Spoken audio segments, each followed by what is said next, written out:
What is up, everybody? Matt with CMYK Designs. We have a little tutorial for you guys today by special request on essentially how to separate your CMYK art and to put it on screens.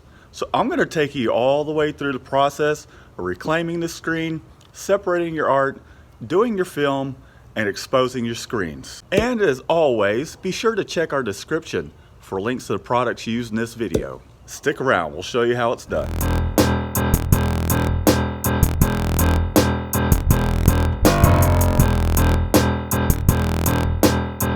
Okay, gang, here is the job that I printed in an earlier video.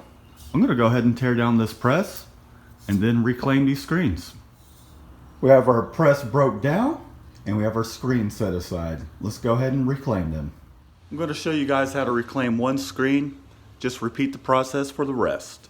All right, gang, here we are in the washout booth,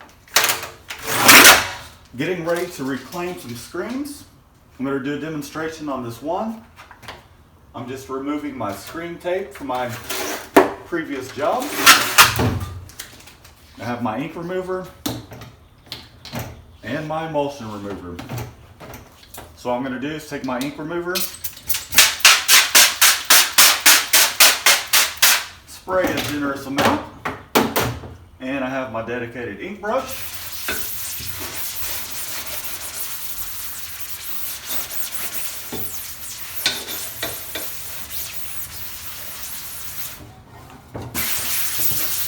And just scrub all the ink on the inside and the ink on the back side. I generally put one of these on when I am reclaiming screens, but you probably won't be able to hear me too well. These are fairly user-friendly chemicals, but I like to wear that just so I'm not breathing in something I don't need to breathe in.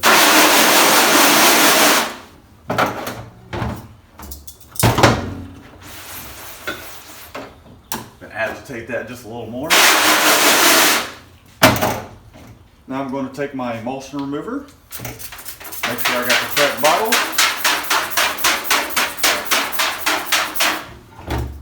Just spraying a generous amount on both sides. And one way to avoid breathing any of this stuff in, just make sure instead of it being a mist spray, it's just a jet spray. So you can see it's basically just a stream. Okay, now that we have our emulsion remover down, we're going to go ahead and use our power washer to blow out all the emulsion that is starting to degrade. And I like to work from the bottom up, so that way I'm not washing out my chemicals that are working on the emulsion.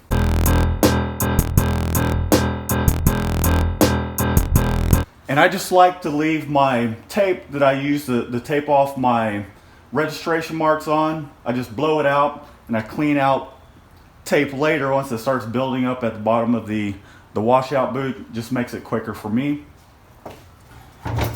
Now I'm going to rotating this around so that way I can blow out this side as well, and then I'm going to give it a rinse. Keep in mind when you are reclaiming screens not to let your emulsion remover sit and dry on your screen because it will lock it up.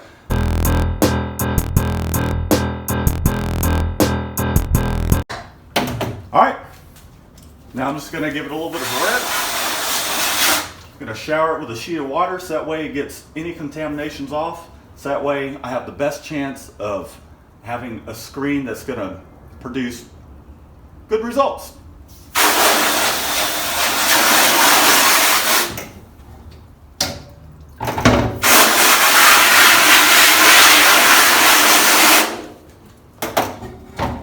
And there we go. We got a screen that's ready to go. I'm going to wash out some more screens. We'll be right back. All right, gang. Now that my face is nice and red from this mask and we have our screens drying, let's go up to the office and we'll show you how to separate this CMYK art and turn it into film. Okay, gang, we are in the office. Here's the artwork that you did see me print in CMYK on a white t-shirt. This artwork I did create in RGB mode. Generally, most of your art will be in RGB mode. and you want it to be in RGB mode, and I'll show you exactly why. But before we proceed to the next step, one of the first things I always do is I want to make sure my white is a true white and my black is a true black. So I'm going to zoom in, and I'm going to hit Command L, or that would be Control L for you PC users. If you're not familiar with your quick links, you can just go to Image and Levels. And I'm going to take my little black selector here, select what should be black, take my white selector and select what should be white, and then hit OK. I'm going to hit Command 0 so we can see an overall view of it. And so essentially what that does is it makes sure that your white is a true white and your black is a true black. Now I'm going to go ahead and I'm going to save this. I'm going to do Command Shift S, or you can go to File and Save As. Be sure to learn your quick commands for saving, and anything you do, the more quick commands you can learn, the better, because you'll become more proficient in essentially designing and just getting through your workflow. So I'm going to create a new folder, and we'll just call this Demonstration. Okay, I'm going to save this as a TIFF, and I'm just saving my work. I don't want the layers, we just want it as a TIFF image only, so all these layers will be gone, it will be flattened. I'm going to hit OK. I'm going to close that out. I'm not going to save that. I'm going to go to my TIFF that I just saved. I'm going to go ahead and open that up. Now the next step to this is you want to be sure you have a color profile for screen printing, and I went to Ryonet's library. They have Ryonet basically has CMYK profiles that you can use for free, and if you type in CMYK profiles screen printing, it will be one of the first links that you come across. So you want to go and download these profiles. You have to excuse me, my browser is taking a moment since I just fired it up. And here we are. All you have to do is click on this link, and then you'll download the profiles. Here's your CMYK profiles. When you download that, it will have a couple links. It'll just kind of have a whatever is their suggested. Well, let's download it real quick and take a look, because I forget exactly what the profiles are because I've been using them for so long that I don't even really think about it. They have their Pro Bright 305 mesh profile, which this is meant for using their Pro Bright inks, and then they have their standard CMYK setting. Now that is the one that I do use. So what you would do is you would go to Edit, and then let's see, color settings. Here we go. Color settings, and then you'll click Load. You'll find your color settings wherever you saved it. In my case, it's going to be in the downloads. And then you would select, I like to use a standard CMYK, and I would open that up. I'm not going to open it up because I've already used it. So here it says Ryan CMYK standard, and that's the profile that we're using. So what's going to happen when I go to image, what we're going to do, we're going to go to image, and we're going to convert this to CMYK. So we convert this to CMYK, and we're going to hit OK. And what that is going to do, in this case, because I've already processed the art, you're not going to see much change. But when you do take your image and you change it from RGB to CMYK, you will see it lighten up a little bit. And what that is compensating for gain that will happen on press. If you just printed this, if you saved this, brought it into Illustrator, did your separations, chances are it's going to be fairly dark. And I'll give you an example of what I'm talking about. Let's just find some sort of scene. Let's say Montana. Let's find an image of Montana, perhaps some beautiful mountains. Okay, so if we were to take this image here and we wanted to print this, I brought it into excuse me, brought it into Photoshop. It's in RGB mode because it's a web graphic. Now if we convert this to CMYK, you'll notice it changed a little bit. Part of that is because of the color profile, but not only that, RGB is able to display colors that you cannot print with CMYK because they're display colors. RGB, they are display colors. So by using this profile, you're going to get a truer print. And there's a few things you can do in the process. I'm going to go ahead and close this out to make your colors a little more vibrant. And if I hit Command U, okay, so Command U, correct? It's bringing up my hue saturation. Control U for you PC users out there. If you went to adjustments and let's see, man, I use my quick keys so much it's hard for me to find sometimes. So image, adjustments, hue saturation, Command U. And you can bump up the saturation a little bit to make things a little more vibrant. I really wouldn't suggest going past a saturation of 25 because then you'll just start blowing the image out and it won't look right. So that's something we can do. And so I'm pretty happy with the overall vibrance of this. Our mode is in CMYK, so the next thing we have to do is we're just going to save this. We're going to hit Command Shift S, save file as, and what you want to do is you want to be sure to include this color profile in the file that you save, so that way when you bring it into Illustrator, you're saving those CMYK color profile settings. So I'm going to hit save. I'm going to just overwrite my previous file just to make sure we're working with the correct files. Next thing I'm going to do is I'm going to open up my registration template, which you guys can download for free. I'll include it in the links, but I'm going to go over to my templates and open up my t-shirt registration template. So we're going to go ahead and open that up. Just give it one moment. It's not the fastest computer on the face of the planet, so but it does the job just fine. Now I'm going to go to File and Place, which is Command Shift P, or you can just go to File and Place. I'll show you that real quick. Let's see, where are we? File, Place. Here we go. Man, I'm You'll have to excuse me because I'm so used to these quick commands, but I want to be sure that you guys are learning this and seeing how all this is working. Now I need to go back and find my little file that I just saved. Command place is generally how I'll do it, but to be honest, I forgot where I put this exactly.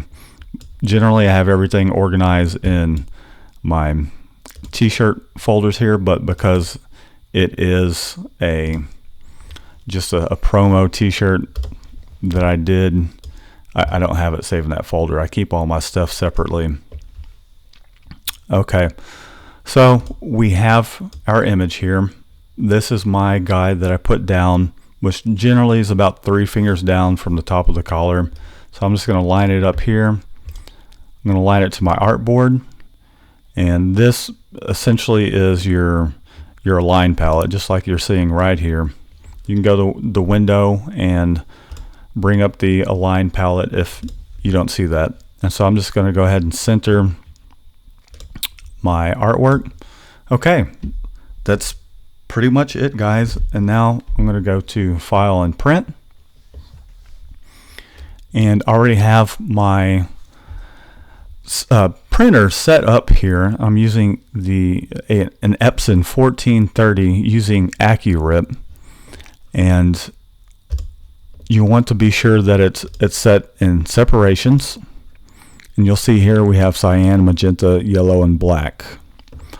Now, one of the things you want to do, I use AccuRip, and so my settings, when I do CMYK, I'm about to show you the settings just as soon as the program opens up.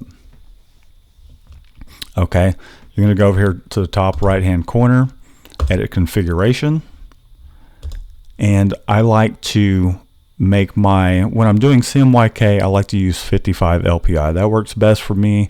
I can hold those dots all day long on a 305 with my TZ emulsion, and I'll just keep the angle at 22.5, and I like to use a round dot. You can use whatever you want, but diamond works fine, ellipse works just fine, but I prefer to stick with the round. So there are our settings. I'm going to hit OK, and now what I'm going to do is I'm just going to go ahead and hit print, and then I'll show you a video of that film printing out and how the film actually looks. So let's go ahead and hit print. Okay, we have our separation sent over to our printer. It's printing out the film.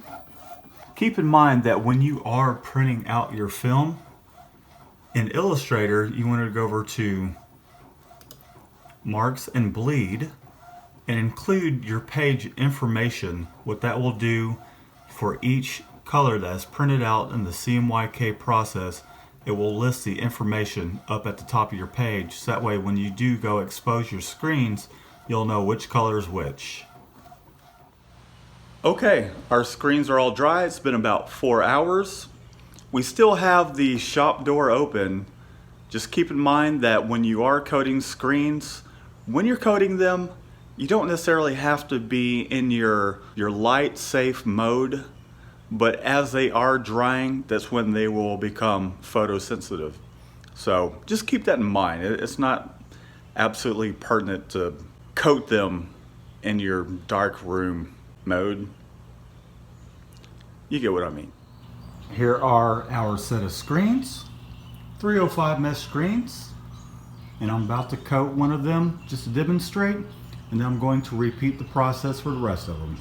Okay, I'm going to try my best to do this one-handed, but essentially we are using the sharp side of the scoop coater. Basically, I'm starting off with, this is your garment side. This is the side that's going to touch your t-shirts. It's where the ink will come out of the screen, and I'm just going to put it at the bottom, hold it up, let the emulsion flow down and touch the screen. I'm going to give it a good pull. Now this is extremely hard to do one-handed, but I'm going to rotate the screen 180, and now we're going to do the inside of the screen. Put the scoop coater in, let the emulsion just run off and hit the inside of the screen, and I'm going to give it a good solid pull.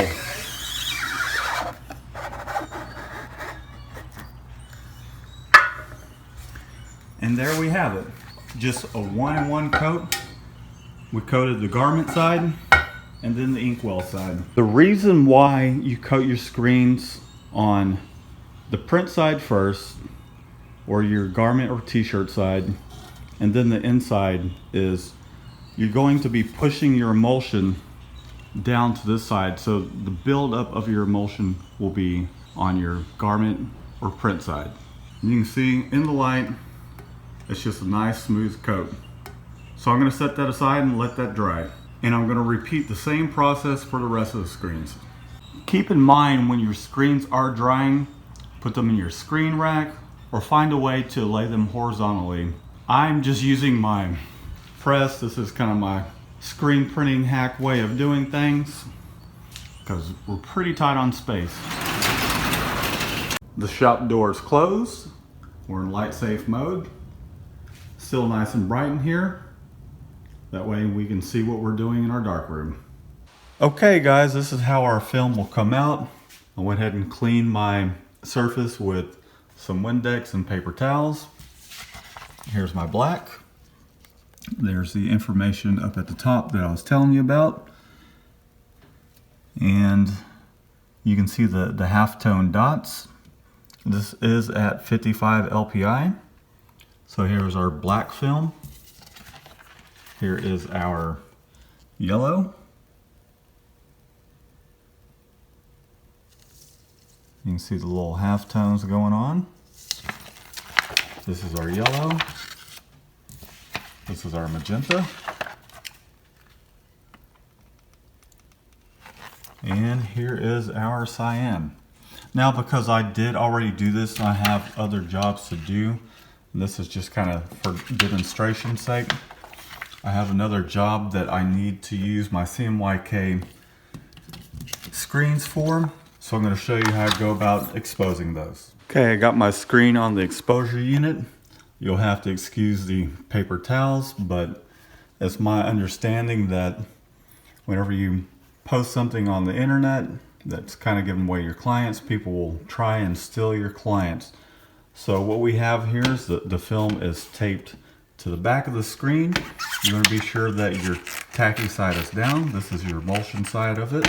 I'm going to flip the screen around, and then I'm going to go ahead and lock down the exposure unit and expose the screen. I'll lock down my vacuum tabletop. I've got it set to 3 minutes. That works best for me. Get the vacuum going. Wait for it to vacuum down and get a nice positive contact going.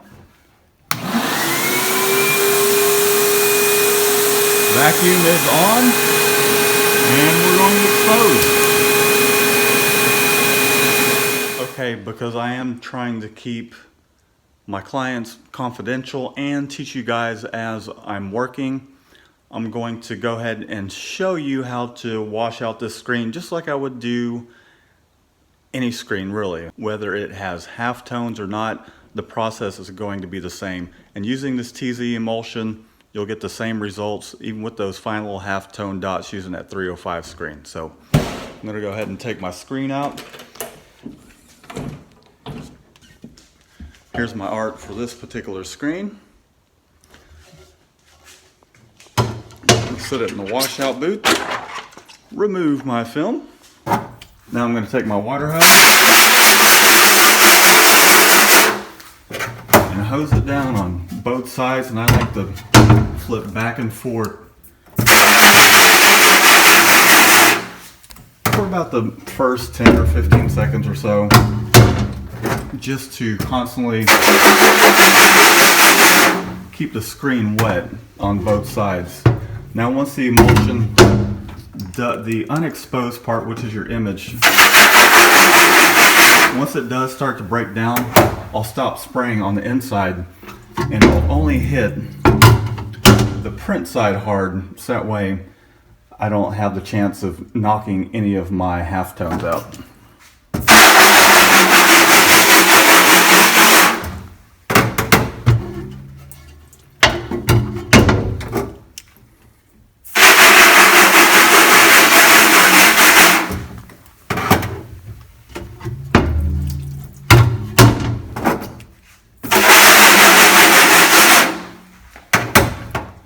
Okay, I think we're about all set. What I would recommend for you guys out there that are new, I would just use the water hose, but in speeding production up, I'm going to go with the trusty power washer. So here we go.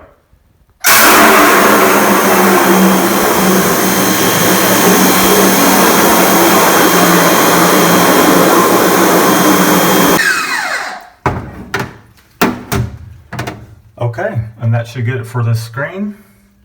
We've got our information up at the top, our registration marks, and this one does happen to have some halftones, which you can see. And our image is washed out. I need to wash out my registration marks at the bottom. Hold for 1 second.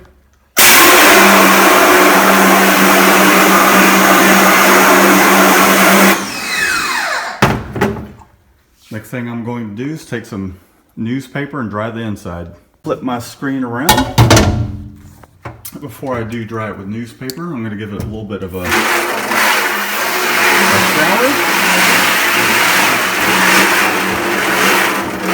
Just a wrinkle spray. That'll help get rid of any excess unexposed emulsion and keep it from clogging up your image area that you're trying to print through. And then I'm just going to grab some newspaper Put it on the inside. Rub it down. Let it soak up the water. And pull it off. And that's it. I'm going to set this screen aside and let it dry. That's about it for this tutorial, guys. I hope it helped. This was by special request. I think you know who you are. As always, guys, subscribe, hit the little bell icon so that way you get updates next time we post a video. If you have any questions or comments, leave them below in the comment box. If you have a special request yourself, leave that in the comment box below as well. And I got some production to do, guys. I gotta get out of here and I gotta get back to it. We'll see you next time.